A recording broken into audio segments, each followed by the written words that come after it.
Hello students, I am your maths teacher Surbhi Sood. So students, in the last lecture we are done with our exercise 2.3 of your chapter polynomials, and today we are going to do the extra questions. Some questions are in your exercise 2.4 optional exercise that is marked in your book, or some are taken from some other books, the types which are not touched actually in the NCERT book. So students, today we will talk about some extra questions, extra type of questions that can come into the exam. So first of all, read out the statement.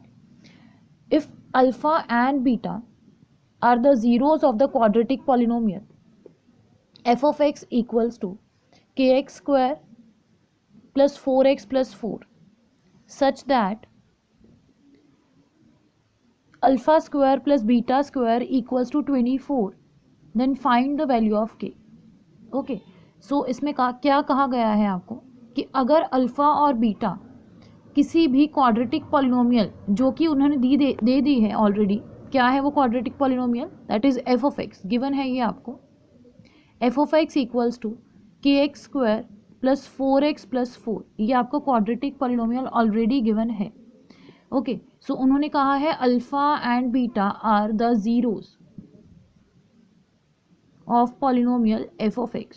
सो हम लोगों ने पहले ही किया है, जब भी हमें zeros given होंगे then what we will do, we will always mark the sum of zeros and the product of zeros. तो हम क्या करेंगे जी, सम ऑफ जीरोज का फॉर्मूला लिखेंगे, दैट इज क्या आ जाएगा यहाँ से, -4 upon K, that is minus coefficient of X upon coefficient of x square. So we will write here alpha plus beta, क्योंकि सम ऑफ जीरोज हैं, जीरोज ऑलरेडी हैं जी अल्फा और beta. So alpha plus beta equals to -4 upon K, ये आपको first equation जो है वो मिलती है. सिमिलरली हम लोग लगाएंगे जी product of zeros, that will be constant term upon coefficient of x square ना, so it will be 4 upon के. So here we will write alpha beta equals to 4 upon k, because again zeros का product करना है हमें.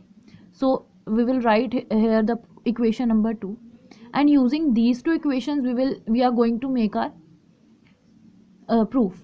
So यहाँ उन्होंने क्या कहा है और क्या हमें इंफॉर्मेशन दी है, that is alpha square plus beta square किसके इक्वल है जी, 24 के. ठीक है, ये चीज़ हमें गिवन है. सो हम क्या करेंगे, ऑल्सो क्या गिवन है, alpha square plus beta square equals to 24. So आप यहाँ क्या कर सकते हैं, ये देखिए, आपको अल्फ़ा प्लस बीटा गिवन है, अल्फ़ा बीटा गिवन है और alpha square beta square given है. ठीक है, अब आप यहाँ से क्या लगा सकते हैं जी, एक फॉर्मूला, किसका, क्योंकि आपको अल्फ़ा प्लस बीटा मिला हुआ है और जो आपको गिवन है दैट इज़ इन स्क्वायर. तो आपको आइडिया क्या मिलता है, that is alpha plus beta का स्क्वायर हम करना शुरू कर दें. इसका सिंपली स्क्वायर खोल दीजिए, क्या आएगा, alpha square plus beta square -2 alpha beta, यही रहेगा ना, सॉरी +2 अल्फ़ा बीटा ना, यही रहेगा हमारा फॉर्मूला. तो हमने ये लिख लिया. सो अल्फ़ा प्लस बीटा के नीचे हमने उसकी वैल्यू फिल करी, दैट इज़ -4 अपॉन के. सो होल स्क्वायर था तो होल स्क्वायर कर दिया. सो alpha square plus beta square की वैल्यू ऑलरेडी गिवन है, दैट इज़ 24, और 2 टाइम्स अल्फ़ा इंटू बीटा की वैल्यू आपके पास गिवन है जी 4 अपॉन के. सो हमारे पास क्या आ जाता है जी, 16 अपॉन के स्क्वायर इक्वल्स टू 24 + 8 अपॉन के. By taking LCM, we will get that is 16 upon k square equals to 24k plus 8 upon k. एक k से आप k काट सकते हैं, अदरवाइज आप इसको क्रॉस में ले जा सकते हैं. वैसे काट लीजिए, k से k कट गया और यहाँ क्या बचा जी, 16 equals to 24 k square plus 8k.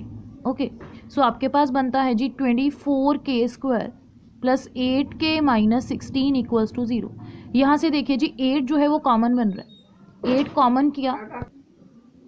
सो यहाँ आपके पास अंदर क्या बचा जी, k square 3k square plus k minus 2 equals to 0. So यहाँ क्या बचा जी, k square 3k square plus k minus 2 equals to 0. अब आप जब इसके फैक्टर्स करेंगे तो देखिए क्या आएगा, +3k minus 2k minus 2 equals to 0, क्योंकि यहाँ 6 था तो फैक्टर्स बने 3 and 2. So 3k common, that is k plus 1 minus 2 common, k plus 1 again equals to 0. तो 3k minus 2 इंटू के प्लस 1 इक्वल्स टू 0। सो आपके पास के की वैल्यू क्या आई जी 2/3 और -1। सो ये आपकी दो वैल्यूज़ जो हैं के की, उन्होंने बोला था फाइंड द वैल्यू ऑफ के। सो के की दो वैल्यूज़ आपके पास आ चुकी हैं। सो स्टूडेंट्स नेक्स्ट क्वेश्चन है, उसको रीड आउट कीजिए। What must be added to F of X, that is कुछ एफ ऑफ एक्स आपको गिवन है, so that the resulting polynomial is divisible by G of X. तो देखिए जी, इस question को कैसे आपको समझना है कि एफ ऑफ एक्स और जी ऑफ एक्स क्या हैं, दो कोई भी पॉलिनोमियल्स हैं, ठीक है जी, सच दैट जो एफ ऑफ एक्स है जी वो जी ऑफ एक्स के साथ डिवाइड हो रही है, लेकिन क्या है इन्होंने कहा कंप्लीटली डिवाइड नहीं हो रही है। मीन्स यहाँ कुछ ना कुछ क्वोशेंट आएगा और यहाँ कुछ ना कुछ जो रिमाइंडर बच जाएगा, ठीक है। सो जो रिमाइंडर बचेगा उसने बोला कि क्या रिमाइंडर है जो इसमें प्लस या माइनस करके इसको कंप्लीटली डिविजिबल बनाया जा सके, ठीक है। जैसे हम बोलते हैं जी यहाँ 10 ले लीजिए, यहाँ 3 ले लीजिए, ठीक है ना। तो 3 3 जी 9 हो जाता है, सो 1 हो जाता है। इट मीन्स हमें ये चीज़ समझ आ जाती है कि अगर इसमें से हम 10 में से 1 को माइनस कर दें तो ये 9 बन जाएगा और 9 जो है वो कम्प्लीटली डिवाइड हो जाएगा 3 पे, है ना। या फिर इसको माइनस में ले लेंगे अगर, तो प्लस करने वाला है, सेम टू सेम बनाना है, तो 3 4 12 आ जाएगा, -2 आ जाएगा। So we can add 2 to this number so that ये क्या हो जाए कम्प्लीटली डिविजिबल बाय 3 हो जाए, ठीक है ना। सेम चीज़ आपको यहाँ लगानी है। सो क्या रहेगी यहाँ पे देखिए, आपको सबसे पहले डिवाइड क्या करना है जी, एफ ऑफ एक्स को डिवाइड करना है, ठीक है जी। डिवाइड करेंगे that is X square plus 2x minus 3। So अंदर रहेगा 4x raise to power 4 plus 2x cube minus 2x square plus x minus 1, ठीक है। अब इसको हम करेंगे डिवाइड, तो करिए। सो नेक्स्ट देखिए बेटा, यहाँ पे क्या आएगा आपके पास, डिवीजन के बाद पहले आ जाएगा जी 4x स्क्वायर, ठीक है, 4x स्क्वायर बनेगा। सो यहाँ आ जाएगा 4x raise to the power 4। So यहाँ क्या रहेगा next 4x raise to the power 4 plus 8x cube minus 12x square. Okay, so sign change होंगे अगेन, ठीक है। पुराने साइंस हम फिर क्या करते हैं, इग्नोर करते हैं और नए साइंस को कंसिडर करेंगे। सो यहाँ क्या रहेगा -6x cube plus 10x square plus x। सो जब हम यहाँ पे देखते हैं कॉफिशिएंट 1 है, यहाँ -6 है, तो क्या करेंगे -6 जो है वो x का कॉफिशिएंट हम लगाएंगे। यहाँ क्या आ जाएगा -6x cube plus 2x square plus 18x, ठीक है ना। यहाँ ये आएगा, sign change again. So 8x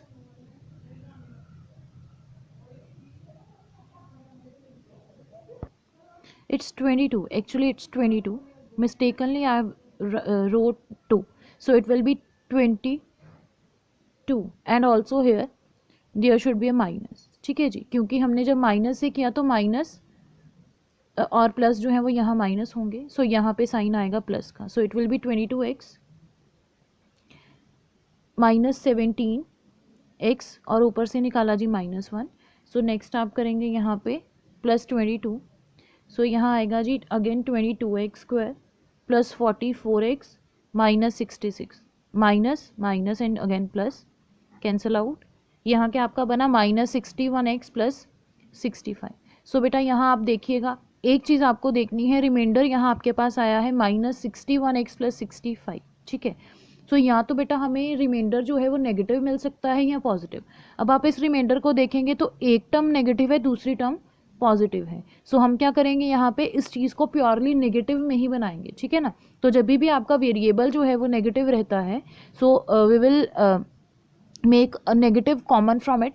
सो यहाँ से हम एक बाहर निकालते हैं नेगेटिव को। सो क्या बनेगा 61x प्लस -65, ठीक है जी, -65। तो अब रिमाइंडर क्या है आपका ये वाला और नेगेटिव रिमाइंडर है। और एक बात हमेशा याद रखिएगा, व्हेनेवर क्वेश्चन में ये चीज़ बोली जाती है कि आपको ऐड करना है, ठीक है जी, ऐड करना है रिमाइंडर को। उन्होंने यही कहा था ना कि what should be added to the reminder, ठीक है ना। क्या आएगा, रिमाइंडर को ऐड तभी होगा जब रिमाइंडर नेगेटिव में होगा, ठीक है जी। इसका मतलब जब आप क्वेश्चन सॉल्व करेंगे, if you are getting a negative reminder then your answer is right, और उसको ऐड हम करेंगे। अगर यहाँ पॉजिटिव रिमाइंडर बनेगा तो हम उसको माइनस करते हैं, ठीक है जी, जो डिविडेंड है उसमें से माइनस करते हैं। सो यहाँ पे आप सिंपल लिख देंगे कि ये चीज़ जो है वो ऐड होगी। So that is the answer of this question. So next देखिए बेटा, relationship between zeros and coefficients of a cubic polynomial. ठीक है जी, क्यूबिक पॉलिनोमियल के बारे में हम लोग अब बात करेंगे। अब आपको अगर याद हो, हमने क्वाड्रेटिक के लिए जो जीरोज का और कोफिशिएंट्स का रिलेशनशिप है वो फाइंड किया था। अब हम करेंगे क्यूबिक पॉलिनोमियल के जीरोज और कोफिशिएंट्स का रिलेशनशिप फाइंड आउट। तो यहाँ देखिए, सबसे पहले हम क्या लेट करते थे, एक स्टैंडर्ड पॉलिनोमियल लेट करते थे। So let it be P of x equals to A X cube plus B X square plus C X plus D. ठीक है जी, आपके पास एक क्यूबिक पॉलिनोमियल जो है वो मैंने लेट करी है।